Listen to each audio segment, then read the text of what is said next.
Thank you for joining the Resilient Cyber Show. My name is Chris Hughes, and today I'm joined by Omkhar Arasaratnam. Omkhar, thanks for being here. Thanks for having me, Chris. Really excited to be here. Yeah, definitely. We've been, crossing paths and LinkedIn comments and posts and stuff for a while, and I was really excited to get you on the show.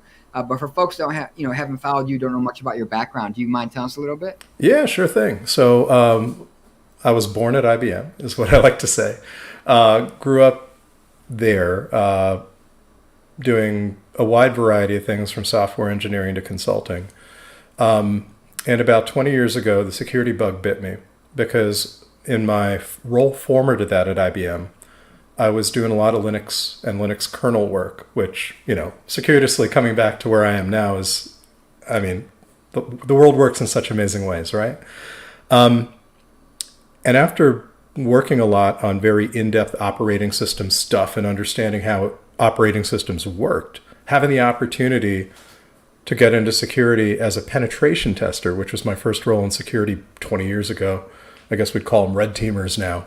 And figuring out ways to make operating systems not work was just this really exciting opportunity. So I went from there to a variety of roles in both software engineering as well as consulting at IBM.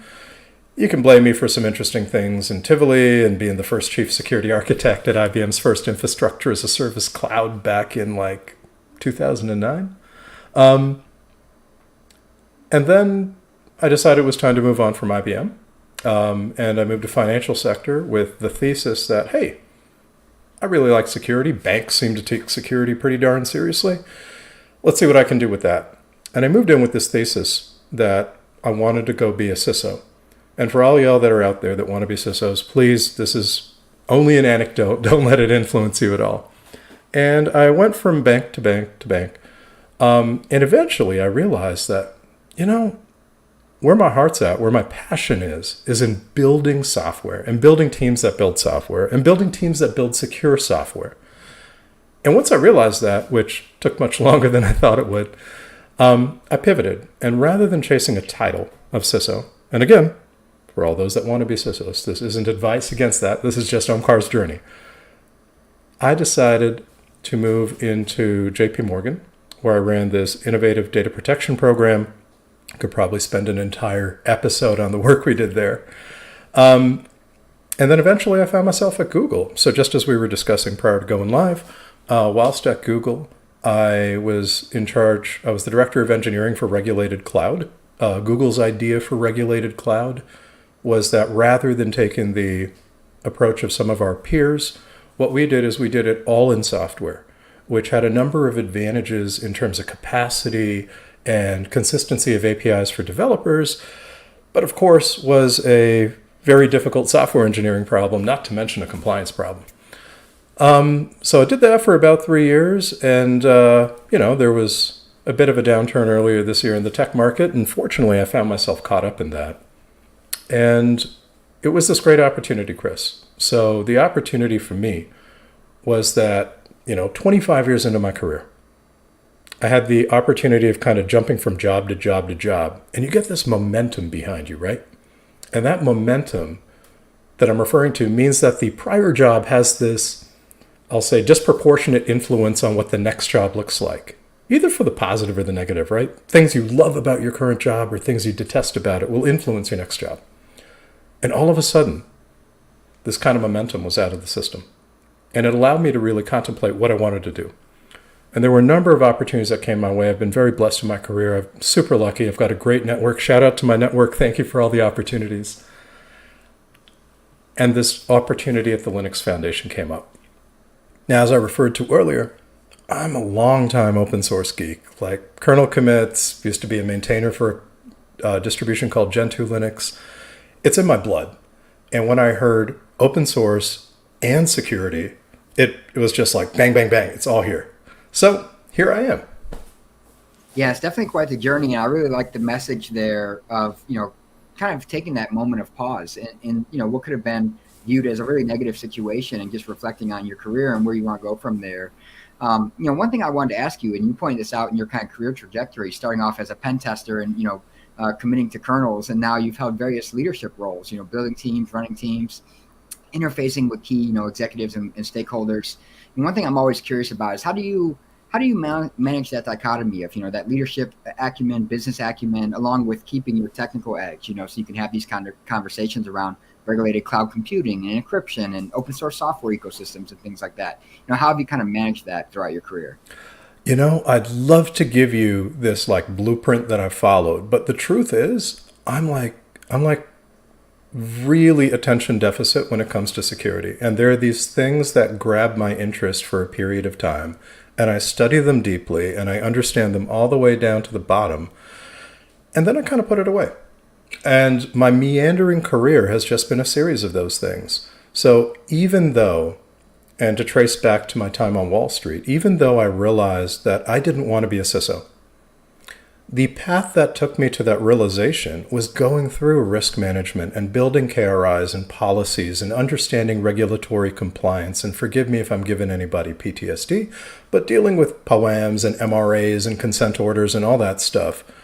So the resultant of all this is I didn't have a discrete plan, and I just allowed my passion to kind of take me into what I found interesting. And I didn't choose to optimize for time. I think that's what I allowed myself. I allowed myself the ability to kind of explore, what would this be like? What would that be like? What would something else be like? And that kind of meandering course has kind of summed up to the point that I'm at now, Chris, where, as we mentioned, as we were talking about before we went live, like I was joking, due to my work with the federal government in the US, I have like the route from Fort Meade to the Pentagon practically memorized now. But I understand that way of thinking. And I think the two things I would advise for anybody that's saying, well, how do I figure out what I want to do? One, security doesn't exist in a vacuum, right? It exists as part of a system in which you're serving some kind of need. So have empathy for what that need is, whether it be the federal government, whether you're securing a credit card system, whether you're building something for quantum compute resilience. Whatever the case is, like you're serving a need, and having empathy for the person on the other side of the table that may not be as well versed in security, that's just trying to get the thing done, is, I think, the thing that served me best. Followed close second by don't close down any opportunity. Like there may be an opportunity that doesn't seem like a perfect fit at the outset, but once you get into it, at least give it a shot. Yeah, a couple things you said that really resonate with me is, kind of that always infinite level of curiosity where you go really deep on something and then you just kind of, maybe you don't talk about it or work on it quite as much. I've done that throughout my career around cloud and DevSecOps and Kubernetes, software supply chain security. I just kind of get super interested in something, go really deep on it, and then I find something else I'm interested in. And maybe write a book, right? Yeah, maybe write a book. So that does take me to my point of, now you're with OpenSSF, and I am pretty familiar with OpenSSF due to writing the book on software supply chain security recently and really diving into, what you all do as an organization and how you're helping the ecosystem be more secure. But for folks that don't know much about OpenSSF and kind of what your mission is and some of the activities you guys have going on, can you talk a bit about that? Absolutely. So I think there has been a lot of attention in the industry due to all the cybersecurity risks that we've been facing, especially around supply chain security. I mean, to the point of your book, right? So about 3 years ago, a number of our core sponsors got together, our initial set of sponsors, and maybe I'll back out. So OpenSSF is under the Linux Foundation, which is a nonprofit focused on ensuring that we maintain the health of the open source ecosystem. Under the Linux Foundation, which is also the home of the kernel and CNCF and all these other amazing open source projects, is OpenSSF. So OpenSSF started back the summer of COVID, 2020, with a mission to secure the open source software supply chain. For those of us that are a little bit older, like me and you, Chris, we remember back in the days of Heartbleed and things like that, where I think there was this wonderful XKCD cartoon where there's this almost stack of boxes, and there's this wee little box with an annotation that says, maintained by, some obscure person in some university somewhere. And that's really the internet, right? We have this construction of all these amazing systems that allow us to do everything from banking to calling our parents overseas. But some of these projects were woefully neglected. So coming back to it, OpenSSF started with the mission that we have to secure our open source supply chain. And the manner, and thank you for posting that XKCD, you're quick. The manner in which we do that is as follows. So we are a nonprofit, and what we do is we get our members, who are some of the large hyperscalers, software companies, and not just software companies, but end user companies like banks and pharma and all these different organizations contribute to us so that we can help to secure that supply chain. So that's kind of the top-down side. The bottoms-up side is we have a wonderful community, and that community contributes to things, the projects that we work on, through things like our work groups, like SBOM Everywhere, like our critical software project list, all of these different aspects, these foundational things that will help us to secure our supply chain. There's also a bunch of associated projects. So I'm sporting my Alpha Omega t-shirt. Alpha Omega is one of our associated projects, which does wonderful work focused on ensuring that we provide grants to the top most used and most critical open source projects, which is the Alpha side. And then on the Omega side, I call it rising the tide, right? So we come up with a bunch of infrastructure that allows us to generally make open source software better through opening up automated pull requests for well-known security problems, that kind of thing. Not to mention some of our other associated projects like SigStore, et cetera, et cetera. So if we think about it, kind of contrasting this with all my roles prior, previously I would measure my success based on how well we did in terms of achieving the outcomes that we set at the beginning of the year, or how much revenue I generated for the project I was accountable for. Here we measure it purely based on impact. So how have we made our open source software supply chain that much more secure? And that's our focus and our mission. Yeah, a few things you said that you jump out to me is I love the kind of dual prong aspect of how you guys are approaching the open source software ecosystem, both from the top of the most well-versed, well-resourced organizations that contribute a lot of funding and initiatives, and then also from the bottom up, the community aspect of the open source software ecosystem, the maintainers, contributors, developers, the community. So I think you're really approaching it from both angles, which is really crucial. And then also I'll just add, it sounds like you've landed in a place where, impact, you talk about impact. This kind of reminds me of my public service time in the military and as a federal civilian. It's about the mission, more so than revenue, for example. And that really could be a major motivator, when you're doing your work, keep you passionate, keep you energized. So that's awesome. One thing I came across that you guys were working on is the open source software OSS security mobilization plan. Mm-hmm. And I wrote about this in the book, and I've written some articles about it. And it was really fascinating to see how you guys worked with the White House, pulled together these major technology leaders and organizations to come have this summit about the open source software and securing the ecosystem around it, things like that. And you created this mobilization plan that talks about things, like you said, like SBOM Everywhere, as well as some of the other efforts that you guys have around developer security education and things like that. Can you talk a bit about that plan and, where folks can find out more and what's in there? Absolutely. So the mobilization plan itself is posted on our website. And it provided this great framework. And kudos, hats off to my colleague, Brian Bellendorf, who was the GM at the time. Now he's the CTO. We worked very closely together, and he was really the driving force behind this. And Brian, if you're listening, the ability to collate all these, I'll say, varying interests at the White House in order to come up with a consistent list, hats off to you. So we believe these are the areas that we need to focus on broadly and categorically, from memory safety to education, in terms of where we need additional focus. How can the community contribute? How can corporations contribute? Well, one, we need, being a nonprofit, we need more contributions to help allocate resources to some of these areas. But from the bottoms up, we also need people to take the effort of helping us to formulate what these categories mean in terms of short and midterm goals. So the way that I'm envisaging this, to kind of back up, for the last 3 years, we have done incredible work. And, for those that have been in security for a minute, security is this infinite state problem, right? Where you can go and squirrel away on a security topic forevermore, and you could produce great work, but there's stuff adjacent to it, and you don't know whether you focused on the right thing. And that's forever the bane of us security people.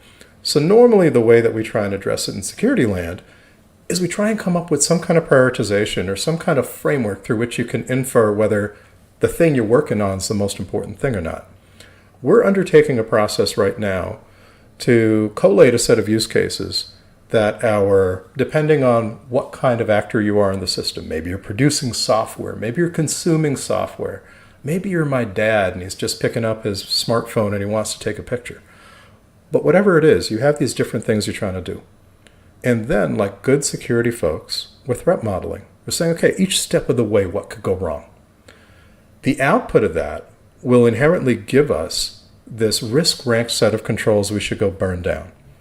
What I want to do, and, I'm just coming up on my first 60 days. This is a kind of 60 plus 60 day plan, so taking me out to my 120 days, is to overlay the awesome work that we've done so far against this methodical kind of roadmap to help highlight to people not only all the great work we've done, but where we need help, where we're going to go next. And then finally, I believe the next iteration of the mobilization plan will not only reflect where we need more help, but allow others to better understand where we've come from and what we've accomplished already. So that's kind of the germination of the mobilization plan, as well as where I hope to take it next. Yeah, I really like that, and I like the aspect of just not just planning where you're going, but understanding where you've been and the reasoning why we've taken the path we've taken. And you also brought up the aspect of just the criticality of funding these initiatives, and like you said, you talked about scrolling away on really hyper focusing on a topic. I've been around open source for quite a while, but when I wrote the book, I went really deep and I realized, wow. This ecosystem is, I don't want to say broken, but we take a lot of it for granted. We do. And if people just quit doing these things voluntarily, we would be in some real trouble here. There's a lot of rationale to actually put some funding and incentives around these things too. And I love that aspect of what you guys are trying to work on. So you talked about the efforts you guys have going on, and obviously the White House and bringing together tech giants and companies like that. When I wrote the book, I obviously came across a lot of efforts from other organizations. CNCF, which is obviously kind of a sibling company, or organization of you guys, lack of a better term. And there's obviously other groups like CIS, and then there's public sector groups that are putting out a lot of great guidance around software supply chain, whether you're talking NIST or NSA and others. I'm curious from OpenSSF's perspective, how are you guys actively collaborating with those groups? If you are someone at those organizations looking to collaborate with OpenSSF, how any recommendations on how to engage you guys? Or well, firstly, there's can always reach out to me directly. Always happy to take a call or answer an email. OpenSSF.org is the best way of collaborating with us, and through OpenSSF.org you can see both from a kind of pull perspective, like the areas we're focusing on now, as well as there's contact information on there as well. In terms of the broader kind of ecosystem, look, we can't do this alone. And as an example, from the Alpha Omega project, one of the grants that we had provided recently was to the Python Foundation. Now, the Python Foundation, we believe, is a core part of our open source ecosystem. Python's one of the most used languages on the planet, and we were able to fund a staff engineer to work with the Python Foundation strictly on security for the next year. So we're all about collaboration. This is open source. We're in it together. And security is one of these things where you can't hermetically seal one part of it and say, cool, done. Unless we all rise tide on this security problem, it's not going to be a good story for any of us. In addition to that, when it comes to public sector engagement, such as I posted on my LinkedIn, I was out at SBOMs put on by our dear friends at CISO. Shout out to Alan Friedman. Last week, we continue to work and collaborate. In fact, the Linux Foundation has an event called the Open Source Congress, which is going to be at the end of next month, where we're getting a bunch of other foundations together in order to talk about, hey, how do we make this ecosystem better? Not just for security, obviously, my track is security, but we also recognize that this is for the greater public good. And our best efforts, whether it be through other nonprofits, through private sector, through public sector, can only be done in collaboration in this wonderfully intertwined ecosystem that we have. Yeah, I think you said it really well. Is, you know, when you look at this ecosystem, it's so complex and diverse and broad that no one organization can solve all these problems. And I love, like you said earlier, the top-down aspect from organizations, the bottom-up aspect from the community. And I just shared that Open Source Congress event. I wasn't tracking that, so now it's on my radar too. Thank you for that. You know, I wanted to switch gears a little bit. I know you're also, if I'm not mistaken, currently or have in the past served as a fellow at, you know, for example, NYU Tandon. Current, yeah. Security. So I want to ask, you know, what exactly does that entail, and how does, you know, staying involved with academia, how has that helped you, you know, kind of throughout your career as you navigate to different roles? So I'll let you all in on the worst kept secret. I never finished my undergrad. And the path that I took through getting to where I am professionally, as I mentioned to my kids, is, look, Dad was really lucky. Don't rely on luck. Right?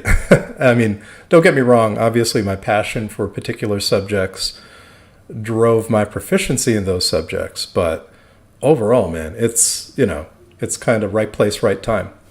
One of the ways of democratizing that luck, in my opinion, is education.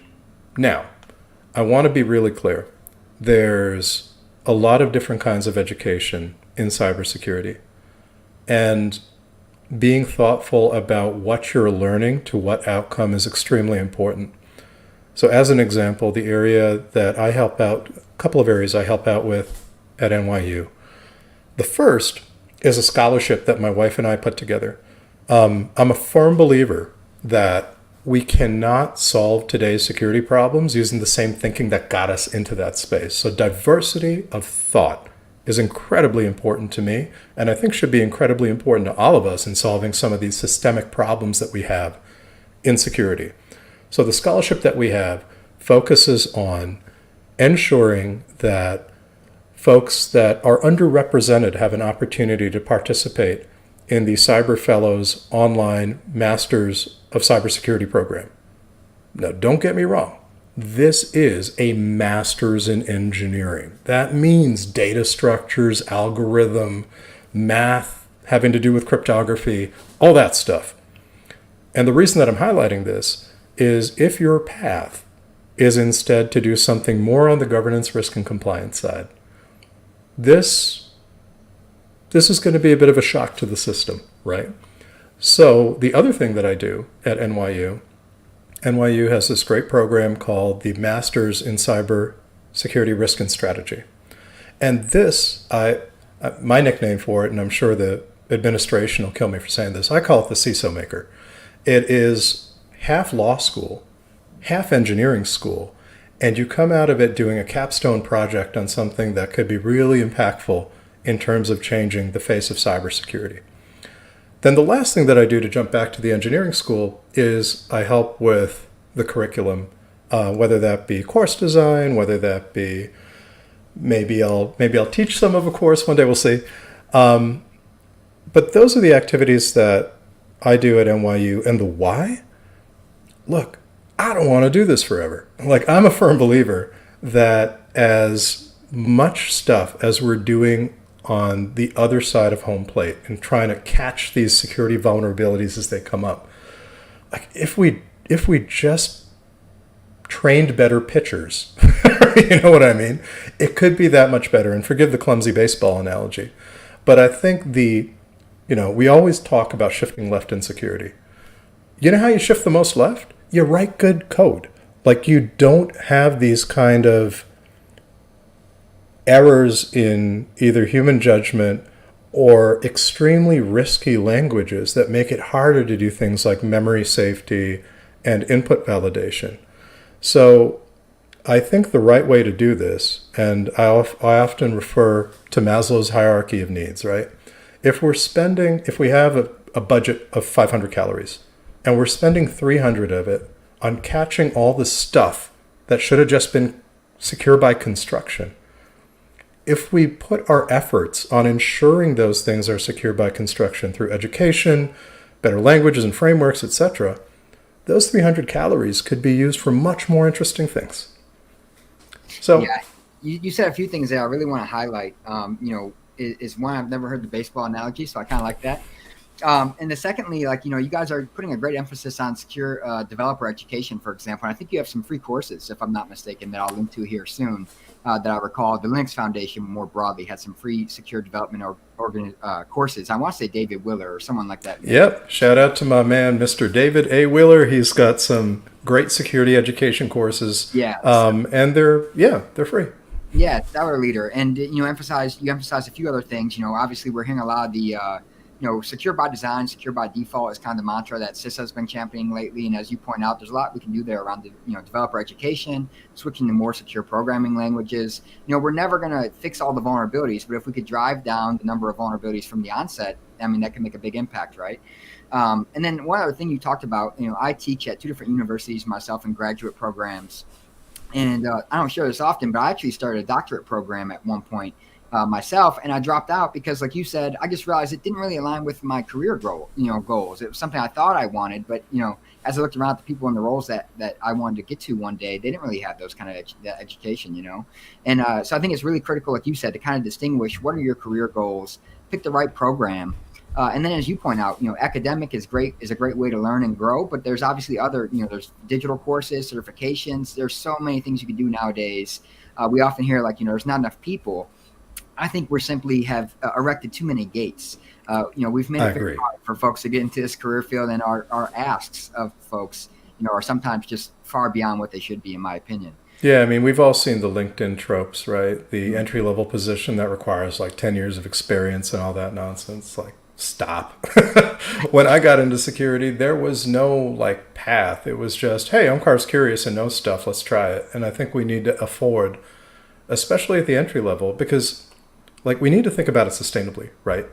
I was, it may have come off as flippant, but I genuinely don't want to do this forever. I want to make sure that there's another cohort of people that are smarter, sharper, and better educated than me that are going to be able to pick up the mantle and be like, that pedestrian stuff's done with. Let's go attack some really hard problems now. And I think if we as leaders don't make the path for these diverse views that can help to get us there. I mean, look, I'm an incredibly competitive person, but I don't want my competition to result in exclusivity. I want to know that I'm doing really cool stuff with all the other people that are doing really cool stuff by giving them the opportunity to show their really cool stuff. Does that make sense? It does, and I think it's good to kind of make sure we keep our perspective on who we're competing with is not our cybersecurity peers, but the malicious actors trying to do bad things to our ecosystem. That's right. So keep that perspective is great too, and I think it's key. If we want to build that next generation, the best way to do it is allow them into the career field so we can start working together instead of having so many barriers to entry that make it impossible. Don't be a gatekeeper. Yeah. Spot on. So I wanted to ask you, a more tactical question. We talked a lot about the ecosystem and organizations and foundations and things like that. If I'm an organization, consuming software and using software, which is essentially everyone in any business or vertical these days, when I look at the software supply chain problem, and I ask you this as someone who's been a maintainer, contributor, developer, pen tester, all these kind of things. If I'm starting to try to get a handle on software supply chain security, where the hell do I start? It's could be a daunting task. Very daunting task. You're 100% correct. I'll swing wide and then come back in narrow. For the last, 30 years? Number one on you'd mentioned CIS. It was previously called SANS, right? Number one on the CIS top 20 has been asset inventory for 30 years. And there's a reason. You can't secure what you don't know. And historically, that asset inventory has been thought of as, hey, how many laptops, servers, virtual machine switches, firewalls do I have? I would argue, it's not an unfair comparison to extend that to consider software.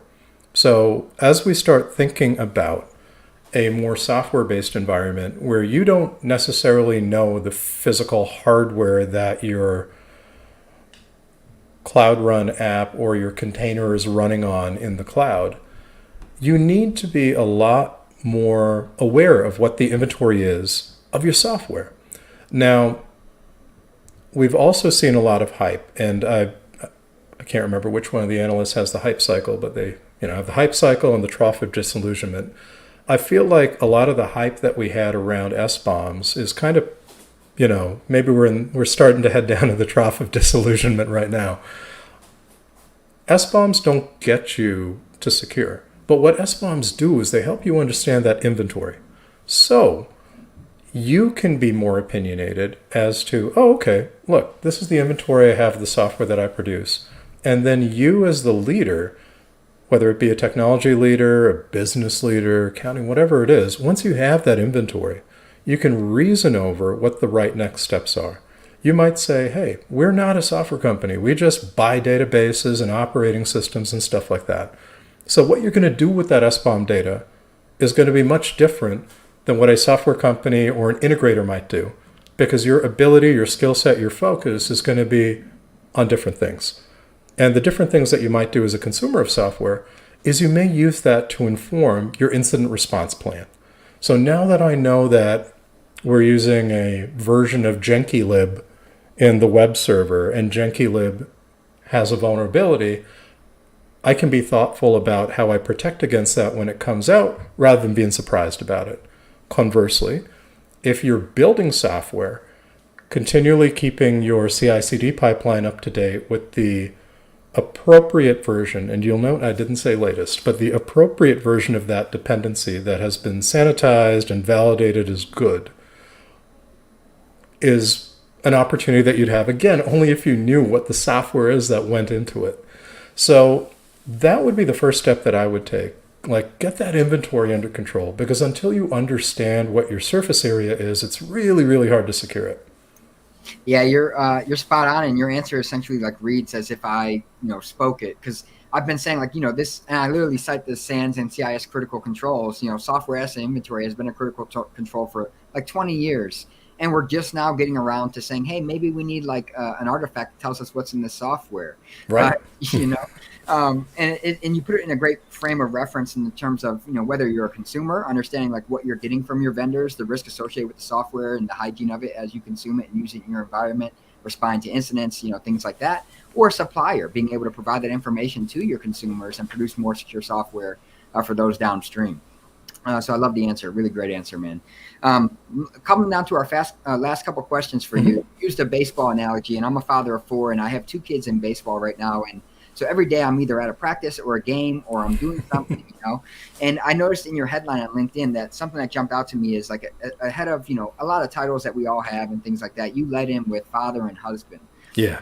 And that, honestly, I respect that a lot. And it's hard to juggle those responsibilities while having a good career, in my opinion, and being, successful professionally. So I'm curious, from your perspective, for fellow parents out there and just for you personally, like how have you kind of managed juggling those responsibilities, being successful professionally, but keeping that number one priority in mind too?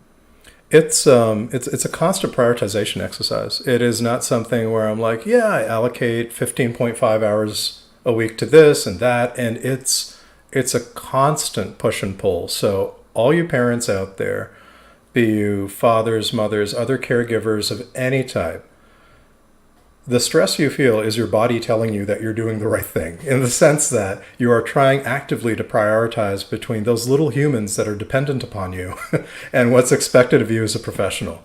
Number one, big shout out to my wife, Sabrina. Couldn't have done any of this if it wasn't for her support.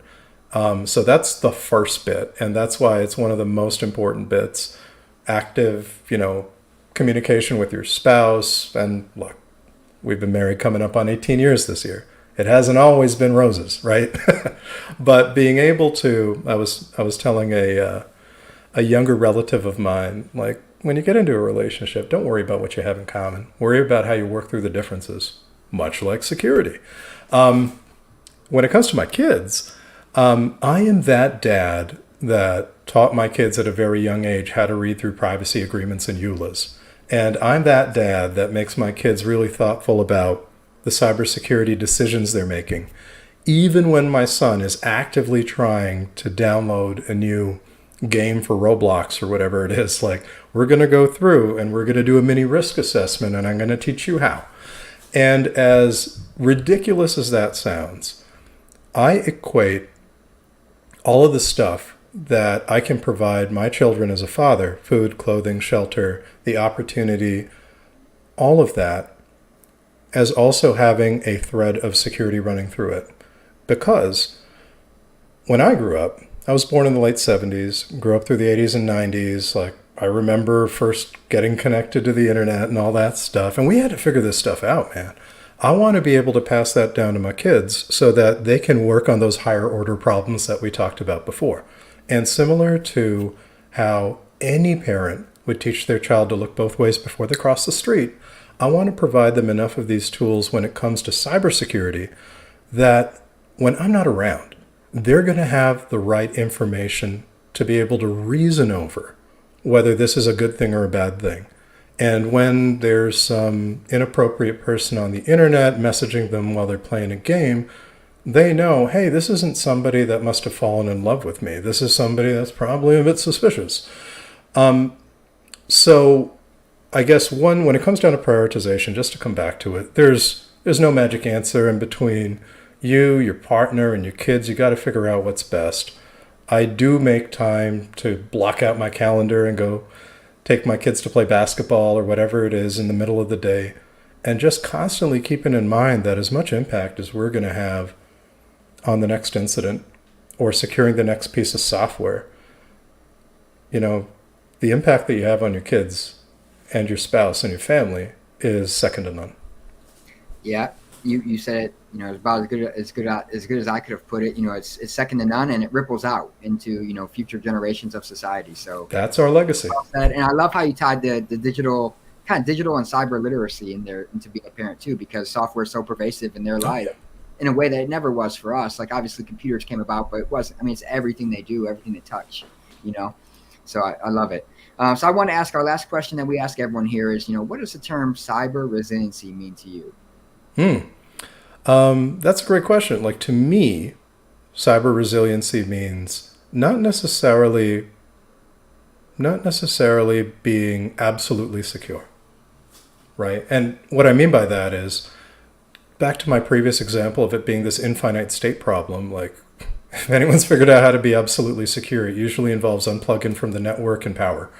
And even then, so it's not necessarily being absolutely secure, but it's being able to be methodical that in the face of cyber threats and possibly cyber compromise, you have a methodical way of not only protecting, but responding and recovering in a predictable manner. And that's what resilience is to me.